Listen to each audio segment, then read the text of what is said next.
महाराष्ट्राच्या महादुर्गा या कार्यक्रमाच्या आजच्या आपल्या विशेष पाहुण्या आहेत सुप्रसिद्ध डॉक्टर स्वाती शेळके। थायरॉईडसारख्या गंभीर आजारासाठी त्यांच्या स्वतःच्या हॉस्पिटलची पेटंट असलेली औषधे आहेत, ज्या माध्यमातून थायरॉईड पूर्णपणे कंट्रोल केला जातो।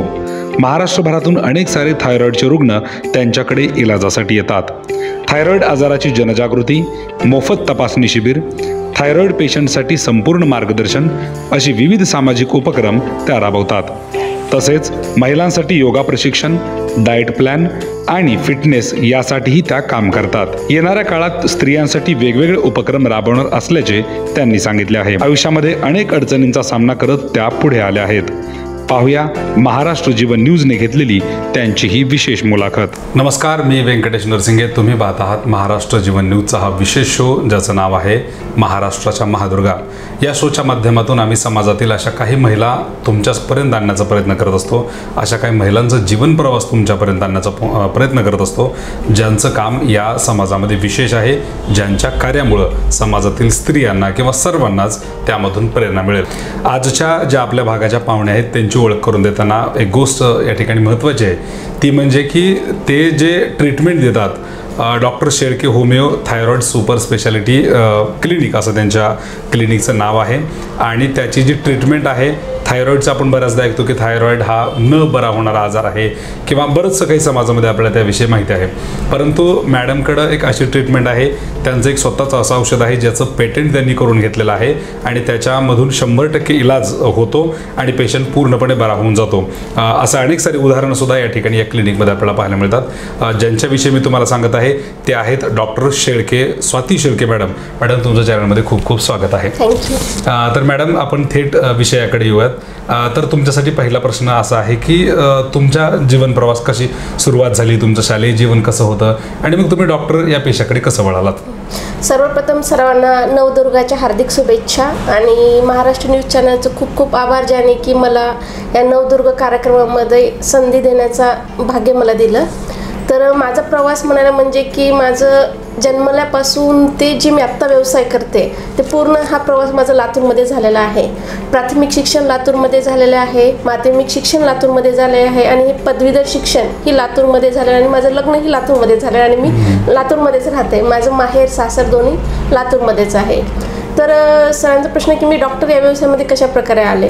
माझं जेव्हा 12वीचं झालं, CET झाल्यानंतर माझे पप्पा ॲडव्होकेट आहेत। त्यांचं म्हणणं होतं की मी ॲडव्होकेटच व्हावे, त्यांचा व्यवसाय पुढे चालवावं। पण मनात माझी भीती अशी होती की महिलांनी ॲडव्होकेट केल्यानंतर पुढे तिला संधी भेटेल का, पुढे ते व्यवसाय करता येईल का, असं म्हणजे घर सांभाळून ती कोर्टामध्ये जाणे हे आपल्याला परवडेल का, अशी त्यावेळेस माझी समजूत होती। आणि माझा स्वभाव असा की शांत होता, त्याच्यामुळे तो वकील व्यवसाय मला जमेल की नाही पटत नव्हतं। त्याच्यामुळे मी इकडे डॉक्टर व्यवसायाकडे वळाले आणि त्याच्यावर अशा प्रकारे मी डॉक्टरकडे गेले। ओके, म्हणजे अशा पद्धतीने तुमचा प्रवास झाला आणि तुमच्या आवडीची एक फील्ड होती म्हणूयात आपण की डॉक्टर कडे येण्याची, की मॅडमचा जे फॅमिलीमध्ये त्यांचे वडील वकील होते, परंतु मॅडमनी डॉक्टर होण्याचं निवडलं आणि त्याच्यामध्ये त्यांनी यशस्वीपणे काम करत आहेत। मॅडम, आता या संपूर्ण जिल्ह्याभरात म्हणायला हरकत नाही किंवा मग या 2-3 जिल्ह्यामध्ये, नांदेड असेल, लातूर, उस्मानाबादमध्ये, लातूरमध्ये, तर हे थायरॉईड क्लिनिक आपलं विशेष नावारूपाला आलेलं आहे ना, म्हणजे त्याचं बरंच नाव आम्ही ऐकतो बऱ्याचदा। तर त्याच्यामध्ये जो इलाज होतो तो नेमका कशा पद्धतीने होतो आणि जो तुम्ही पेटंट वगैरे केले तर त्याविषयी आम्हाला काय सांगाल? थायरॉईड हा मुख्यतः पेशंटचे माझे मिस्टर करत होते, पण त्यांचं अपघाती निधन झाल्यानंतर मी त्यांचे थायरॉईड ह्या विषयावर चालू केलं, पेशंटला ट्रीट करायला लागलं। तर ते असताना सुद्धा मी थायरॉईडच्या पेशंटवर बरेच त्यांचे म्हणजे डाएट प्लॅन देणं, त्यांना त्याच्यावेळी योगाभ्यास देणं असं करत होते। त्याच्यानंतर मग मी सरांच्या नंतर आता मी चालू केलेले आहे थायरॉईडच्या पेशंटवर। तर थायरॉईड म्हणजे काय, तर थायरॉईड म्हणजे एक ग्रंथी असते जे की आपल्या स्वर यंत्रणा जो असतो, स्वर यंत्रणेच्या पुढच्या भागाला एक फुल आकाराची ही ग्रंथी असते। याचं काम काय असतं थायरॉईडचं, की चयापचय क्रियेवर सुरळीत ठेवणे आणि प्रत्येक शरीरावरचा जो भाग आहे त्याच्यावर कंट्रोल ठेवण्याचं काम हे थायरॉईड करतं। तर थायरॉईडचे मुख्य ते 3 प्रकार असतात। फर्स्ट आहे हायपोथायरॉइडिझम, सेकंड आहे हायपर आणि थर्ड आहे गॉयटर, ज्याला की आपण गलगंड म्हणतो। तर फर्स्ट हायपोथायरॉइडिझममध्ये काय होतं, जसं आपण म्हटलेलं की थायरॉइडचं काय काम असतं, चयापचय क्रिया सुरळीत ठेवणे. तर आपण एक जेवलेलं जेवण करतो त्याचं रूपांतर शक्तीमध्ये होतं. तर थायरॉइडच्या पेशंटमध्ये काय होतं, शक्तीमध्ये रूपांतर न होता चरबीमध्ये होतं. त्याच्यामुळे पेशंटचं वजन झपाट्याने वाढायला लागतं. नेक्स्ट थिंग की हायपोथायरॉइडमध्ये दुसरे लक्षण येतात की अति चिडचिडपणा होतं. मुख्य लक्षण आहे थायरॉइडचं की इमोशनल इनबॅलन्स, की पेशंटवर बॅलन्स राहत नाही. कधी चिडचिडपणा करतो, कोणी बोललं की लगेच राग येतो, कधी एकदमच रडायला येतं, कोणी काही बोललं की एकदम डिप्रेशनमध्ये जातो, किंवा केस गळतात फार याच्यामध्ये, किंवा अति झोप जास्त आहे किंवा झोप कमी येते, किंवा महिलाच्या ज्या तक्रारी असतात मासिक पाळी अनियमित येणे किंवा जास्त फ्लो होणे किंवा कमी होणे, तसंच हाताचे नखे तुकडेपणे, असे हायपोथायरॉइडची काही लक्षणे आहेत. तसंच दुसरा टाईप आपण बघितला की हायपरथायरॉइडिझम. याच्यामध्ये काय होतं की पेशंटचं वजन झपाट्याने कमी व्हायला लागतं. आणि दुसरं मग एक्झोथॅलॅमस, जसं की थॅलॅमसमध्ये आपण आपले जे डोळे असतात ते एकदम बाहेर यायला लागतात, किंवा पेशंटच्या अंगातले कॅल्शियमचं प्रमाण खूप कमी व्हायला लागतं, हातपाय गळून येतात, हातात पायाचे असं कटकट आवाज येणे किंवा अति कमजोर येणे किंवा ते उत्साह न वाटणे, अशा प्रकारच्या विविध तक्रारी हायपोथायरॉइडिझममध्ये म्हणतात. तर हायपो आणि हायपरथायरॉइडिझम या दोन्हीमधले साधारण काही लक्षणे सेम असतात. त्याच्यामुळं लोकांना लवकर कळत नाही की आपल्याला कुठला आजार आहे. तर तिसरा प्रकार आपण बघितला आहे गॉयटर, ज्याला आपण गलगंड म्हणतो. तर गलगंड म्हणजे गळ्यामध्ये असतो, याच्यामध्ये एक प्रकारची सूज यायला चालू होते, किंवा मल्टीनोड्युलर गॉयटर एक असतं, छोटे छोटे नोड्यूल्स तयार होतात. जर याची ट्रीटमेंट जर आपण लवकर नाही घेतली तर थायरॉइडचा कॅन्सर होण्याची पण शक्यता जास्त असते. पण सुदैवाने एक गोष्ट चांगली आहे की याच्याचं प्रमाण थोडं प्रमाणात कमी आहे. तर मॅडमनी याचे तिन्ही प्रकार तुम्ही प्रेक्षकांना सांगितलेले आहेत. तर मॅडम, याला लागूनच प्रश्न असा आहे की हे थायरॉइडचे जे लक्षण आहेत तर ते किंवा हा जो आजार आहे तर तो पुरुषांपेक्षा महिलांमध्ये पण जास्त आपल्याला पाहायला मिळतो. तर त्याची काय नेमकी कारण असू शकतात तुम्हाला वाटतं? थायरॉइड होण्याची मुख्यतः स्त्रियांना, बऱ्याच जणांना प्रश्न पडतो की स्त्रियांना जास्त का होतो. तर काही कारण असतं की स्त्रियांचे जे हार्मोनल इनबॅलन्स असतं, त्यांच्या काही रेग्युलर नॅचरल जे प्रोसेस तयार झालेली असते, जी मासिक पाळी म्हणा, याच्यामुळे थायरॉइडचे पेशंट जास्त होऊ शकतात स्त्रियांमध्ये. नंतर प्रेग्नन्सीच्या काळामध्ये थायरॉइडचे जास्त होण्याची शक्यता जास्त असते, किंवा मेनोपॉज आफ्टर 45 नंतर पाळी बंद होण्याची जी प्रक्रिया असते त्या पेशंटमध्ये पण होण्याची शक्यता जास्त असते. आणि अजून एक, मी आत्ता जेव्हापासून माझं थायरॉइड हे करिअर चालू केलेलं आहे, याच्यामध्ये बघते की टीनेजर गर्ल्समध्ये पण थायरॉइडचं प्रमाण आता जास्त व्हायला लागले. इव्हन फक्त हायपो नाही तर गॉयटर, गलगंड पण ते मुलींना जास्त प्रमाणात दिसावं लागले. याचं कारण की अति मानसिक ताणतणाव स्त्रियांमध्ये जास्तीत जास्त हा प्रकार मुख्यतः जास्त दिसतो. कुठल्याही प्रकारचा ताणतणाव आपण जास्त घेतो, घरांची काळजी खूप जास्त असते, त्याच्यामुळे स्त्रियांना हा प्रकार जास्त होतो. आणि टीनेजर गर्ल्समध्ये जसं की अभ्यासाचा ताणतणाव आणि बैठे एका ठिकाणी बसून जास्त वेळ अभ्यास करणे किंवा जंक फूड खाणे, याच्यामुळे पण जास्तीत जास्त हा आजार स्त्रियांमध्ये होण्याचे प्रमाण जास्त आहे. म्हणजे वेगवेगळी कारणं असू शकतात की समजा तुम्ही म्हणल्याप्रमाणे जास्त वेळ बसून राहणे, म्हणजे हालचाल नसली शरीराला, किंवा मग हार्मोनल इनबॅलन्स असेल, किंवा मग जास्त टेन्शन घेणं, अशा वेगवेगळ्या कारणानं सुद्धा थायरॉइड होऊ शकतो. तर मॅडम, हे थायरॉइड होऊच नाही समजा ज्याला नाही, त्याच्यासाठी पण आपल्याला काय काळजी घेतली पाहिजे समजा? तर आमच्या क्लिनिकमध्ये आम्ही प्रत्येक पेशंट जो आला आमच्या OPDमध्ये, तर आम्ही त्याचं समाधान होईपर्यंत बाहेर नाही पाठवत. प्रत्येक पेशंटचं आम्ही, हे बघा, आमची अशी प्रकारची फाईल आहे, याचं पूर्ण आम्ही ट्रीटमेंट केस पेपर घेतो त्यांची केस टेकिंग, होल केस टेकिंग घेतलं जातं आमच्या हॉस्पिटलमध्ये. आणि याच्यासोबतच त्यांना एक बुकलेट देतं, या फाईलमध्येच आहे. त्या फाईलमध्ये असं बुकलेट आहे की याच्यामध्ये तुम्हाला समजा आपल्या थायरॉइडला म्हणून असं एक बुक आहे, त्याच्यामध्ये पेशंटला थायरॉइड म्हणजे काय, थायरॉइड आपल्याला का झालो आणि आपल्याला झाला तर आपल्या घरच्याला न होऊ नये, यासाठी पूर्ण माहिती आम्ही या फाईलसोबत पेशंटला दिलं जातं. दुसरं एक आहे की आम्ही जेव्हा थायरॉइडचे पेशंट चेक करत होतो, म्हणजे सरांपासून जर चेक करत होते पेशंटने, दैनंदिन जीवनामध्ये मधुमेहासारखंच थायरॉइडचं प्रमाण खूप जास्त वाढायला लागलं.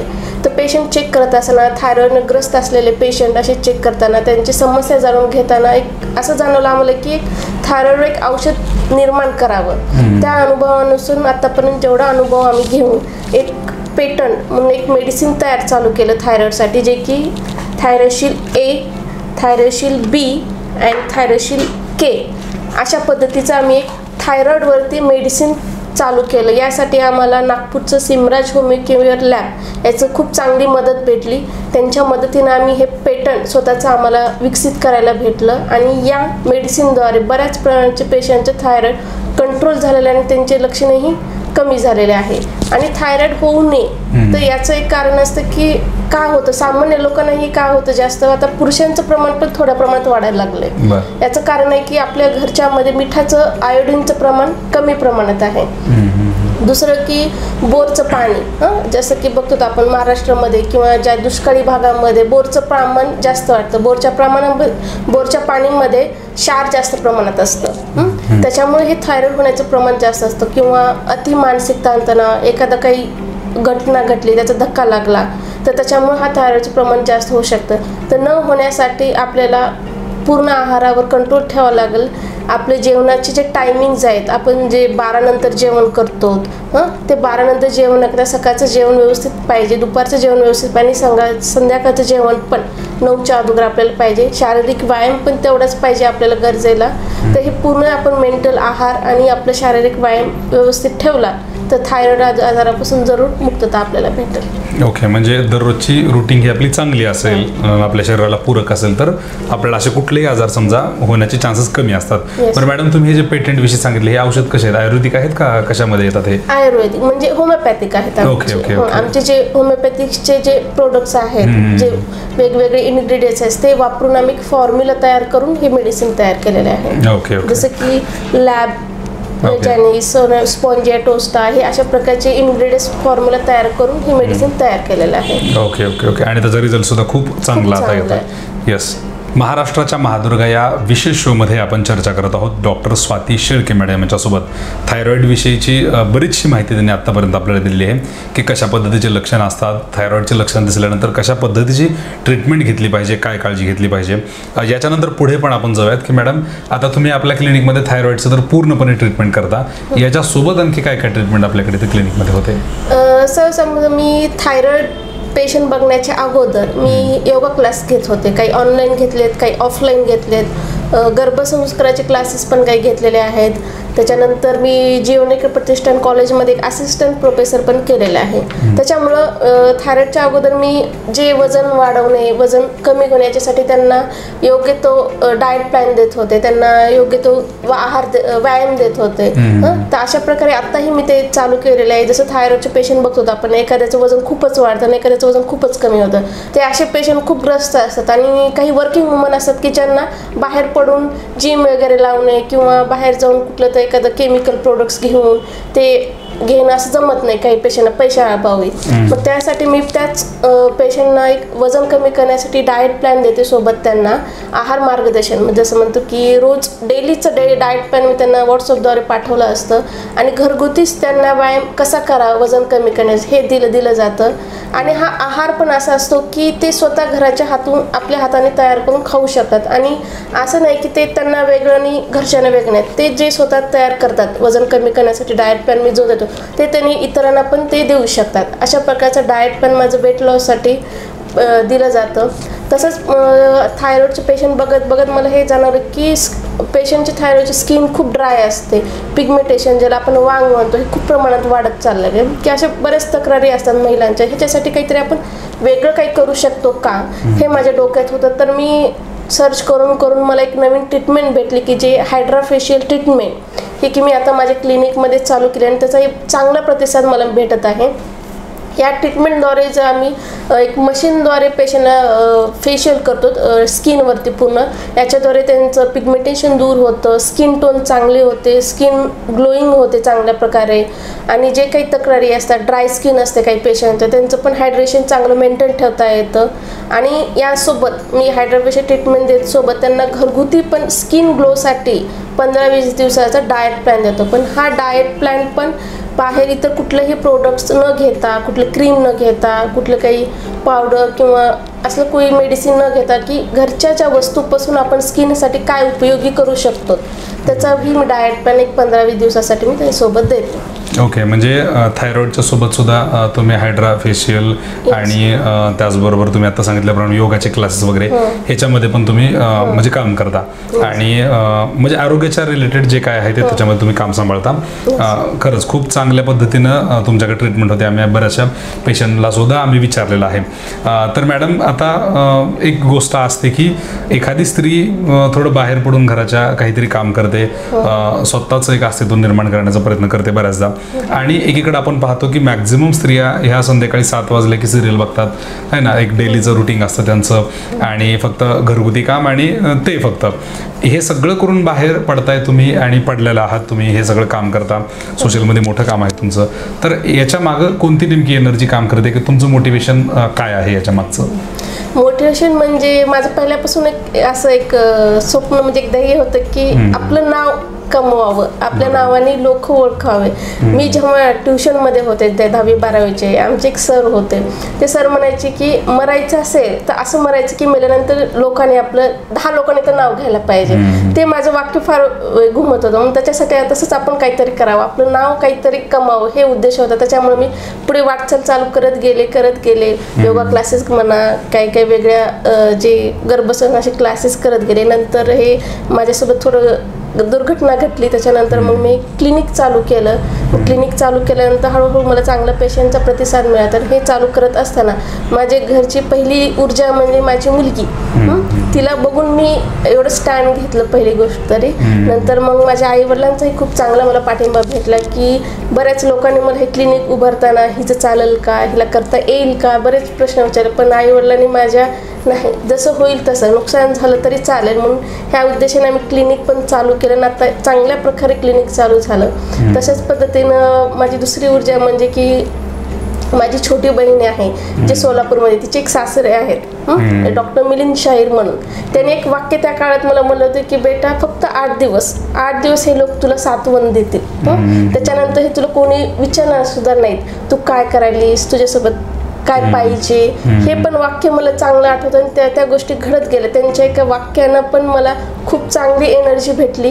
त्यांचाही खूप चांगला सपोर्ट आहे. तसंच माझी बहीण, त्यांचे मिस्टर यांचाही त्या काळात मला चांगला सपोर्ट भेटला. यांच्या सगळ्याच्या सपोर्टमुळेच मी आज एक चांगल्या प्रकारे क्लिनिक माझं थायरॉइड आणि ओबेसिटी केअर क्लिनिक आणि हायड्रा फेशियल, वजन कमी करणे, असं मल्टी टॅलेंटेड जसं हॉस्पिटल असतं मल्टी स्पेशालिस्ट, त्या प्रकारे मी माझं क्लिनिक उत्तम प्रकारे चालू करत आहे. ओके, म्हणजे तुम्ही सांगितल्याप्रमाणे की तुमच्या फॅमिलीतले चांगले सपोर्टिव्ह लोकांच्या मुळे तुम्हाला ही एनर्जी मिळते, हे मोटिवेशन मिळतं आणि तुम्ही एवढी चांगली सेवा इथं रुग्णांना देताय. तर मॅडम आता आपण शेवटच्या टप्प्याकडे येत आहोत इंटरव्ह्यूच्या. मला हे जाणून घ्यायला आवडेल की आता भविष्यातला काय प्लॅनिंग असणार आहे किंवा असं काही ठरवलं आहे का भविष्यात तुम्हाला विशेष काही करायचं वगैरे असं? भविष्यात म्हणजे स्टार्टिंगमध्ये मला एक जिम सेक्शन चालू करायचं होतं. योगाचं मी क्लासेस घेत होतो म्हणून मला त्याच करिअरमध्ये करायचं होतं. पण आता मी हे वेगवेगळे फील्ड पण माझे चालू झालेले, जसं थायरॉइड पेशंट चेक करणं, ओबेसिटी. तर एकाच सेक्शनमध्ये मला महिलांसाठी जास्तीत जास्त सुविधा तयार करायच्या आहे. जसं की आपण क्लिनिकमध्ये महिलांना बघतो, महिलांच्या ज्या गरजा असतात, पहिलं वजन कमी करण्यासाठी जिम जॉईन करणे किंवा त्या जिममध्ये पूर्ण प्रकारे त्यांचं घरी गेल्यानंतर लगेच त्यांना थकवा, थोडा जिम नंतर थोडंसं एनर्जी डाऊन आल्यासारखे होते. त्याच्यामुळे घरी गेल्या स्वयंपाक करणे ह्या गोष्टी येतात महिलांना. मग दुसरं नंतर जिम नंतर दिवसभराच्या रुटीनमध्ये आपले स्किन मेंटेन ठेवण्यासाठी एखाद्या पार्लर, ब्युटी सलूनमध्ये जावं लागतं. तशा वेगवेगळ्या ठिकाणी न जाता एकाच ठिकाणी मला महिलांसाठी जिम सेक्शन, ब्युटी सलून आणि स्किनवरती विविध ट्रीटमेंट्स आणि याच ठिकाणी अशा प्रकारचं एक रेस्टॉरंट म्हणता येईल किंवा डाएट रेस्टॉरंट म्हणता येईल की त्यांना इथेच व्यवस्थित त्यांचा ब्रेकफास्टही व्हावा जे जिम नंतर, तो पण एक डाएटनुसार. अशा प्रकारचे मल्टिपल असं क्लिनिक माझं चालू करायचं आहे. ओके, म्हणजे भविष्यातील तुमचा प्लॅन आहे की याच्यासोबतच महिलांना ज्या काय नीड आहेत, गरजा आहेत हेल्थच्या रिगार्डिंग, तर त्या इथं फुलफिल व्हाव्यात. आणि आणखी काय म्हणताय? आणि म्हणजे जसं आपण मूवी बघायला गेल्यानंतर पैसा वसूल झाल्यासारखं होतं, तसंच महिलांनाही माझ्या क्लिनिकमध्ये आल्यानंतर एकदम पूर्ण समाधानाने हसत ते बाहेर पडावं, अशा प्रकारचं एक मोठ्या प्रकारे माझं क्लिनिक प्रोजेक्ट तयार करायचं चालू आहे. ओके ओके ओके, म्हणजे सगळी सुविधा इथं एका ठिकाणी ठिकाणी एका छताखाली आपण म्हणूयात की ते देण्याचा तुम्ही प्रयत्न करणार आहेत आणि तसं भविष्यातील प्लॅन आहेत. खरं म्हणजे आपण बऱ्याचदा पाहतो की महिला एकीकडं जिम ट्रेनर लावतात, जिम करतात, त्याच्यानंतर ब्युटिशियनकडे वेगळीकडे जातात है ना, त्याच्यानंतर आणखी त्यांच्या आवडीच्या काही गोष्टी असतात किंवा मग डाएट प्लॅन वेगळीकडे घेतात. तर हे सगळं न करता एकाच ठिकाणी एक बेस्ट क्वालिटीमधली सगळी ट्रीटमेंट म्हणा, एक सुविधा म्हणा, एक फॅसिलिटीज तर तुम्ही या ठिकाणी भविष्यामध्ये त्यांना देण्याचा मॅडम इथं प्रयत्न करणार आहेत. तर मॅडम, या इंटरव्ह्यूचा सगळ्यात शेवटचा प्रश्न तुमच्यासाठी असा आहे किंवा मी तुम्हाला असं विचारेन की या महाराष्ट्राच्या महादुर्गा जो शो आहे या माध्यमातून आपल्याला पाहणाऱ्या ज्या महिला आहेत किंवा समाजातील अनेक लोक आहेत, तर विशेषतः तुम्ही महिलांना काय संदेश द्याल? तर महिलांना मी हे संदेश देईल की ज्या काही सर्वसामान्य महिला आहेत किंवा पीडित महिला आहेत किंवा जे घरगुती काम करतात ह्यांना एवढंच सांगेन की तुमच्या मनामध्ये जे काही करायचा विचार असेल किंवा एखादा व्यवसाय करायचा असेल किंवा एखादं कुठलं कला असेल आपल्या अंगामध्ये किंवा कुठला घरगुती उद्योग असेल, ते कुठलाही मनात विचार असेल तर ते करायला पुढे चालायला हरकत नाही. कारण बऱ्याच महिला असं काही लोक काय म्हणतील याचा विचार करतात. तर लोक काय म्हणतील ह्याचा विचार अजिबात करू नका किंवा जवळचे नातेवाईक काय म्हणतात, लांबचे नातेवाईक काय म्हणतात याचा विचार न करता तुम्हाला स्वतःला काय करायचे ते मनात आणून आणि त्याची वाटचाल पुढे केली तर नक्कीच त्याचं यश मिळतं. हे मी माझ्या स्वतःच्या अनुभवातून सांगते. आज मी जे काही आहे ते मी लोकांचा विचार न करता त्यांच्याकडे दुर्लक्ष करून मी हे सर्व करते. जेव्हा आपण त्यांच्याकडे दुर्लक्ष कराल तरच आपण आपली वाटचाल यशस्वी करू शकतो. तर बरं, आणि काही करताना, काही व्यवसाय करताना बरं संकट येतात, अडचण येतात, तर त्यामुळेच आपण स्ट्रॉंग होतो. आज इथे असं आहे की ज्या ज्या महिलांना अडचणी आणि संकट आलेत त्या पूर्ण स्ट्रॉंग आणि यशस्वीरित्या आपलं नाव कमवलेलं आहे. त्याच्यामुळं आपला आयुष्याचा रिमोट कंट्रोल हा आपल्या हाताचाच असू द्या, त्यावेळेसच आपण चांगले निर्णय घेऊ शकतो.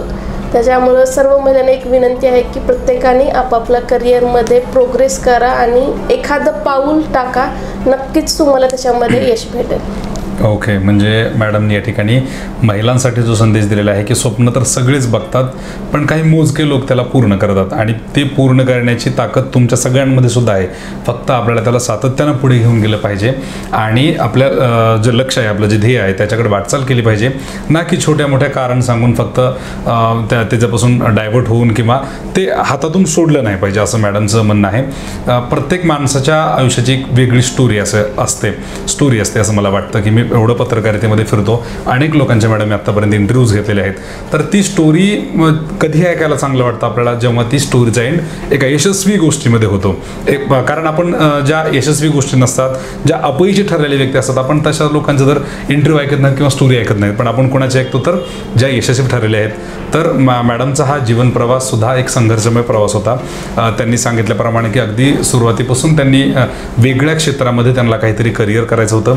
वडील स्वतः पेशाने वकील असताना सुद्धा आणि तिथं त्यांना मोठ्या संधी असताना सुद्धा त्यांनी तो पेशा नाकारला आणि त्यांनी डॉक्टरीमध्ये या ठिकाणी मेडिकलमध्ये प्रॅक्टिस करण्याचं ठरवलं. त्याचबरोबर हे सगळं सुरळीत सुरू असताना सुद्धा त्यांना एक मोठा संकट त्यांच्यावर कोसळलं. हे या सगळ्यांना पार करत आज मॅडम या टप्प्यापर्यंत आल्यात आणि फक्त आयुष्य हे स्वतःपुरतं न जगता हे इतरांच्याही कामाला आलं पाहिजे असं त्यांच्या वागण्यातून दिसतं. ज्या पद्धतीने त्यांनी महिलांना सपोर्ट करतात, महिलांच्या विविध प्रश्नांवर काम करतात, थायरॉईडसारख्या अशा मोठ्या आजारावर महिलांना एकदम सहज, सुटसुटीत आणि समजणाऱ्या भाषेमध्ये मार्गदर्शन करतात, हे त्यांचं वेगळेपण आहे. अशाच पद्धतीचं जर तुमच्याही संपर्कात कोणी असेल किंवा त्यांना मॅडमशी भेटण्याची काही गरज असेल, ट्रीटमेंटची काही गरज असेल तर तुम्ही हा व्हिडिओ त्यांच्यापर्यंत पाठवू शकता, शेअर करू शकता आणि मॅडमचा ॲड्रेससुद्धा तिथं सांगू शकता, जो की मी तुम्हाला खाली डिस्क्रिप्शनमध्ये सुद्धा देईल. तुम्ही पाहताय महाराष्ट्र जीवन न्यूजचा हा विशेष शो, ज्याचं नाव आहे महाराष्ट्राच्या महादुर्गा. या माध्यमातून आपण या ठिकाणी मॅडमची मुलाखत घेतलेली आहे. नंतर भेटूयात अशाच एका महत्त्वपूर्ण व्यक्तिमत्वासोबत, एका वेगळ्या विषयासोबत. तोपर्यंत पाहत राहा महाराष्ट्र जीवन न्यूज माझ्यासोबत. धन्यवाद.